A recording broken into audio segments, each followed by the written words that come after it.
kumekuwa na mafundisho ambayo yamekuwa yakifanyika kwa namna ambayo inawaongoza wanandoa kwamba mnaingia kwenye ndoa, mnaambiwa ndoa ni ya nyinyi wawili. Wewe mke unaingia kwenye ndoa, una 50% ya kuchangia kuijenga ndoa, na wewe mume unaingia kwenye ndoa, una 50% ya kuchangia ndoa, na nyinyi kwa umoja wenu mtatengeneza 100%.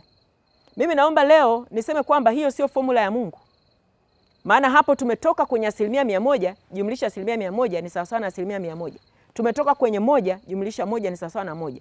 Tumekuja kwenye nusu jumlisha nusu ni sawa na 1. Tumekuja kwenye 50% jumlisha 50% ni sawa na 100%. Kumbe siku huyu mwanaume anapoanza kuchangia 0, mke wake 50% yake inakuwa ni 50 jumlisha 0 ni sawa na 50. 50% sio utimilifu, inakuwa imepungua. Na matokeo yake tunachokiona katika jamii zetu ni kwamba kama niliambiwa nina 50% ya kuchangia, kama huyu mwanamke ameacha kuchangia 50%, basi ndoa imeisha, imevunjika, kwa sababu mwanamke mwenyewe hachangi chochote, hana, yani ameanza kuwa uharibifu.